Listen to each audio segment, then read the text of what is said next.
I never decided to become an artist. I had a life in designing hotels, or working with my husband designing hotels all over Europe, and then I joined an adult education program with the tutor who had the gift of helping me find my style, my thing. He took me through watercolours, mixed media, and then introduced me to oils. And I started with still lifes, which I didn't enjoy, or flowers I didn't enjoy, or landscapes I didn't enjoy, and then I painted my first person, and that's when I realised I was a people painter.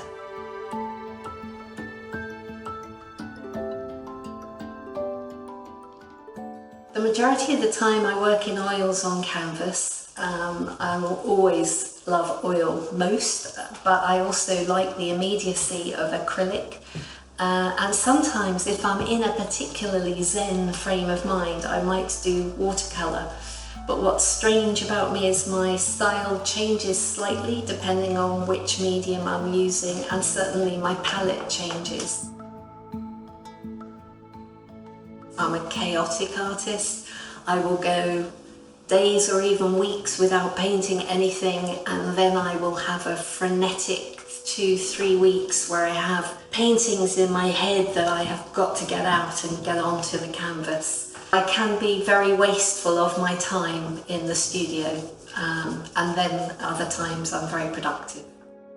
I have 2 to 3 hours of energy before I start painting with a heavy hand or losing interest, and I try and make myself be very aware of that when that's happening, so that I stop. And that might mean I then abandon that painting, or I come back to it the next day. Most of my work is a one-off, but there are some occasions where I've used a repeated motive.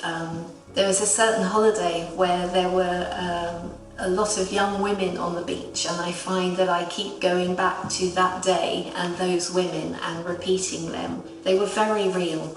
In English we talk about men wearing socks and sandals, and that's a recurring theme. But so are moobs and muffin tops, and they're a very English expression. But that is a woman with muffin tops has a little bit of flesh that sits above her jeans. And I think that makes them real women rather than photoshopped women. I have a need to capture what I see with a camera and a sketchbook in hand, sitting in cafes or maybe having a nice drink in a bar and people watching. And then I often see something. It might be the manner somebody's walking or something about their body language. All my work is from people that I've seen for myself, so they're all candid moments. I don't like doing posed or formal portraits. I like to capture people doing everyday, ordinary things. Scenes are what I find most captivating, most interesting.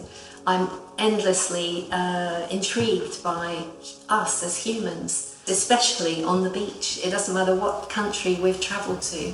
When you get to the beach, when you walk into the water, you are a child again. That's one of my favourite places.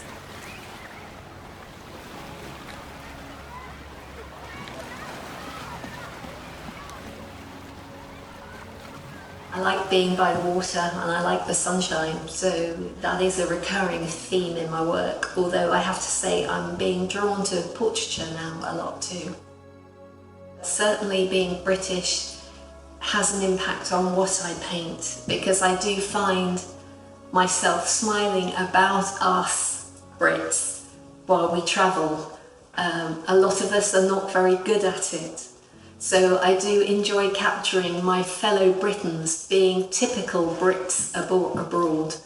And that is sometimes what I hope we will find humour in when we look at ourselves, because we should be able to laugh at ourselves.